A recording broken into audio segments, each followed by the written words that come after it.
Am, no sé qué opinas al respecto. Esta es mi perspectiva, al menos en lo que yo he seguido el pontificado del Papa Francisco. Hay muchos de los que lo acusan de decir, no, este pontificado es un pontificado ambiguo, ¿verdad? Que no confirma en la fe, y eso es la misión propiamente de Pedro, etcétera.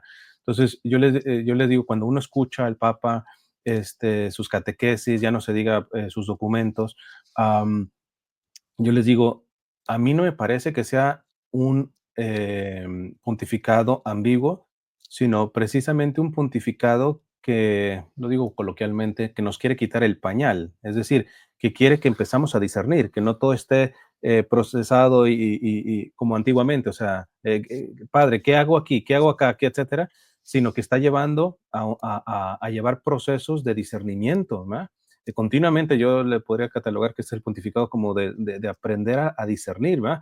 Porque vienen Sí. realidades tan complicadas a la inteligencia artificial y vamos a ver las consecuencias que esto va a llevar para bien y para mal. O sea, hay un montón de situaciones, está habiendo cambios mucho más acelerados en estos tiempos. Me decía mi párroco, dice, por mucho que yo me ponga a estudiar ciertas cuestiones a nivel de informática y todo eso, ya los viejos nos dejaron, nos dejaron. En cambio, los jóvenes cada vez son más intuitivos y todo este tipo de situaciones. Entonces, acá la cuestión está en decir, am, no será el tiempo de formarnos, pero también incluyendo la cuestión del discernimiento y ver que este pontificado precisamente no nos quiere dar la respuesta así, mira, aquí quédate clave, etcétera, sino los elementos, de decir, no, estamos en tiempos ah, nos formamos sólidamente para tener estos principios y no estar inventando, como tú dices, alguna religión, etcétera.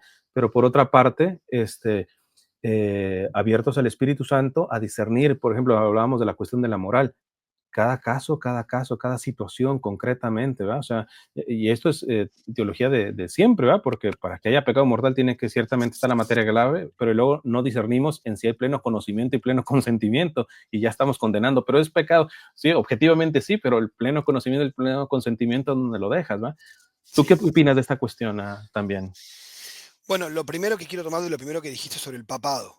Yo creo que hay que entender algo que, bueno, podemos encontrarle problemas también a esto, ¿no? Uno no Sí, va tampoco a idealizar, ¿no? Pero no, no, no. yo creo que desde Juan Pablo II, ya desde Juan XXIII, ¿no? Ujú, Pero hacia adelante ha habido un proceso de desacralización del papado, de sacar al papa de la silla monárquica, ujú, de sacarlo del lugar de ser que está en una especie de otra esfera.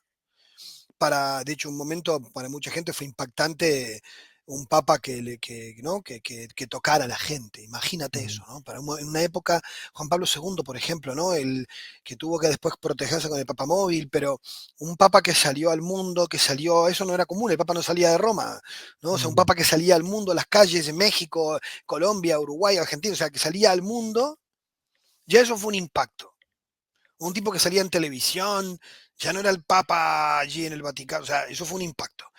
Benedicto con su humildad y además dijo yo el obispo de Roma, como diciendo yo soy un obispo entre otros obispos, ujú, ¿no? O sea, él como gran teólogo tenía claro y él se autonombra de ese modo, se presenta como obispo de Roma, no se presenta el día que lo nombran, ¿no? Como el ujú, Papa. ¿Y por qué? Porque está dándoles una guiñada a sus hermanos de Oriente para decirles, ¿no? Que los respeta y que ellos ujú, son sus patriarcas.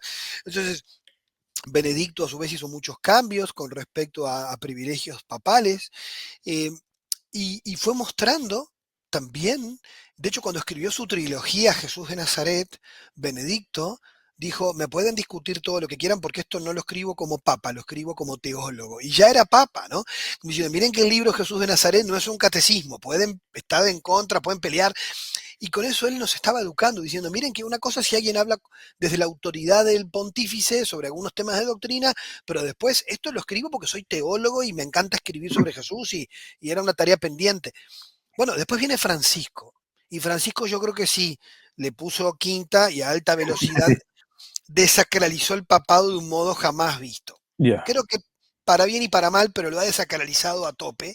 Y ujú, eso ha generado que le critique todo el mundo, que le pegue todo el mundo, pero eso habla justamente de que él aparece casi como un párroco más de domingo allí, que bueno, te da unas ideas, pero que él no tiene por qué saberlo todo, ni manejar, ni decirte todo, porque ya está la doctrina de la iglesia. Entonces, ujú, a mí me parece que allí Francisco, en ese perfil humilde también, toma un lugar donde, y a ver, también de sus límites, ¿no? O sea, Ujú, hay que venir después de Ratzinger, ¿no? O sea, un tipo que ujú. fue prefecto de la congregación, que lo agarrabas en una entrevista y no lo agarrabas mal parado nunca, Nunca, nunca, porque era una aplanadora intelectual, o sea, ya. tenía un nivel de precisión y de rigor que cualquier entrevista a Ratzinger se puede grabar y pasa a ser un libro de teología. Bueno, pero Ratzinger era Ratzinger. O Ujú, sea, si uno recorre la historia de la iglesia, no hemos tenido un papa con ese nivel en ujú. mucho tiempo. Juan Pablo II era un gran filósofo, pero además era muy mediático. Pero sin duda que estaba Ratzinger atrás escribiendo. O sea, Ratzinger era un cerebro privilegiado del siglo XX. Sí. Entonces, claro, Francisco, sí, estudió teología como muchos, o sea, un hombre inteligente que ha estudiado, pero no era un gran teólogo del siglo XX que uno lo puede agarrar con todos los temas en Mm, una entrevista y el tipo no. Bueno, y entonces muchas veces yo creo que esa ambigüedad tiene que ver con que, bueno, digo, también es verdad que si te agarran mal parado y tienes que decir algo, lo que haces es, bueno, deja un poco el discernimiento y no te metes en, mm, en temas a veces que son muy complejos, que son discutidos en la iglesia, y cuando contesta, contesta desde la prioridad de la caridad. Él mm. siempre lleva todo para ese lugar. Como Sí. bueno, está, pero más allá de la discusión, ¿no? O sea, y Mm, siempre lo lleva todo para el lado de, bueno, aquello de San Agustín, ¿no? De que la verdad nunca puede estar sin la caridad, ¿no? ujú, Porque a veces uno quiere enseñar doctrina, pero una doctrina sin amor puede ser violenta, ¿no? Aunque sea una doctrina auténtica.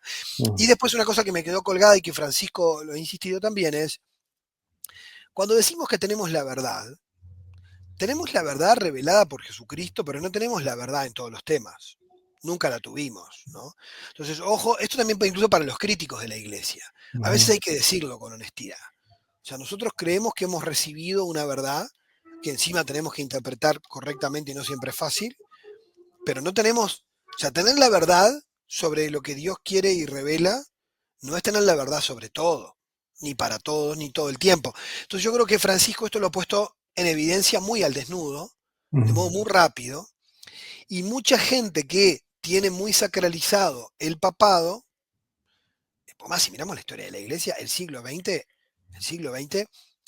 tiene muy buenos ejemplos de papas, pero en la historia de ujú, la iglesia hay casos dantescos. ujú, Entonces, y sin embargo la iglesia subsiste porque la iglesia no es solo el papa, ¿no?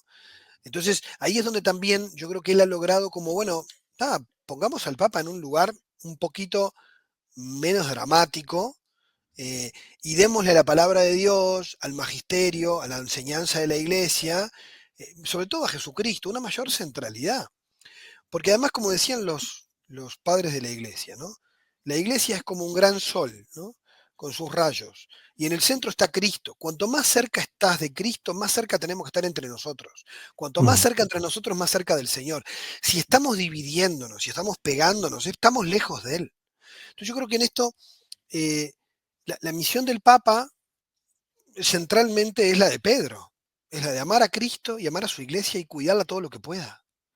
Pero no se le puede pedir tampoco que haga todo y que tenga todo claro. Yo creo que también en un mundo de redes sociales y de rapidez, y además de mucha fake news, el Papa le ha tocado una época muy Muy complicada. difícil, sí.